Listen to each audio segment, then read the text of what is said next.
아침의 말씀은 사무엘상 19장 18절 말씀입니다.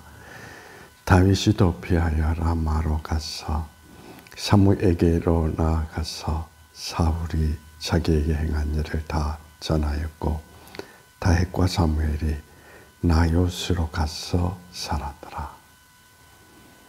오늘 성경 말씀에 있는 이야기는 이제 사울을 피하여 달아났던 다윗이 오늘 이 성경 속에 나타난 내용을 보면 라마, 즉 사무엘이 있는 곳으로 갑니다. 사무엘을 만나서 그동안 겪었던 모든 일들을 이야기합니다.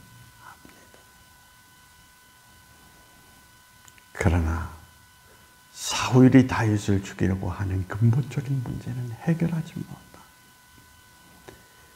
오늘 이 성경 속에서 강조하고 있는 이야기. 사무엘같이 나요스로 다윗과 더불어 도피하여 살았다. 라고 이야기를 하고 있습니다. 오늘 성경이 주는 교훈이 무엇입니까? 우리가 살아가면서 문제를 만나게 될 때 선지자를 찾아간다고 해결이 됩니까? 아닙니다. 해결자는 선지자가 아닙니다. 많은 이들이 어리석은 실수를 범하는 것이 문제를 만날 때마다 선지자를 찾아가는 것입니다. 오늘 성경 속에서 우리는 분명히 알아야 될 것은 문제 해결은 선지자에게 있는 것이야. 하나님의 말씀 속에 있습니다. 하나님의 말씀을 따라서 중심을 잡고 서 있으면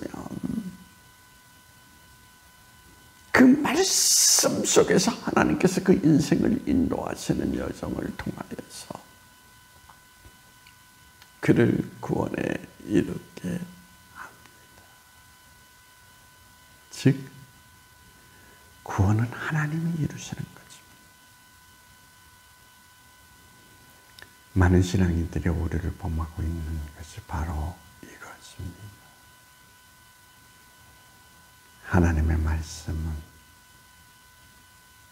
제껴놓고 선지자에게만 의존하여 선지자를 찾아다닌다는 것입니다.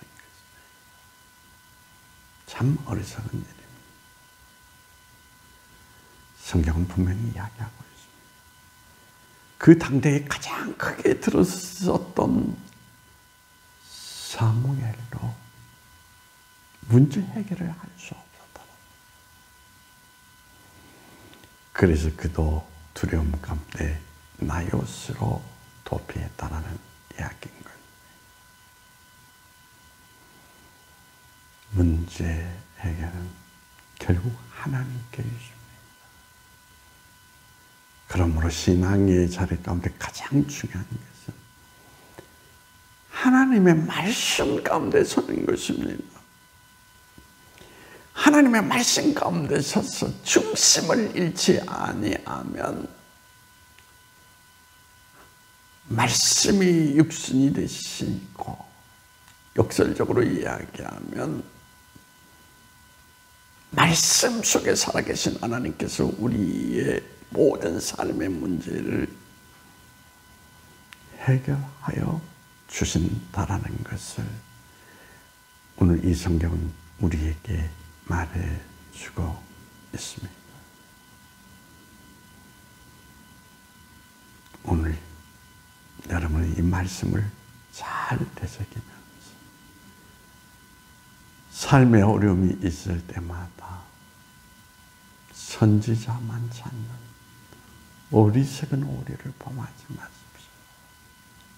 선지자는 어려움을 겪고 있는 사람들에게 다시 하나님의 말씀을 비추어주는 역할을 할 뿐입니다. 하나님이 하신다라는 거 꼭 기억하시면서 하나님의 말씀 가운데 바로 서 있는 여러분이 되기를 간절히 소망해 봅니다. 기도하시겠습니다. 인생을 살아가면서 수많은 사람들이 오류를 범하는 것은 하나님 말씀 앞에 굳게 서기보다 선지자를 찾아서 그가 나의 모든 생애의 문제를 해결해 주리라고 생각하는 어리석음 가운데 있다는 사실을 우리에게 보여줍니다. 주님, 오늘 성경은 분명히 하나님이 하신다고 말씀하십니다. 주님 말씀 앞에 굳게 서서 말씀 속에 거하시는 하나님을 통하여 나의 삶의 구원을 이루는 모든 이들이 될 수 있도록 주님께서 우리의 길을 지도하시고 인도해 주시기를 원하오며 나사렛 예수님의 이름으로 기도합니다. 아멘.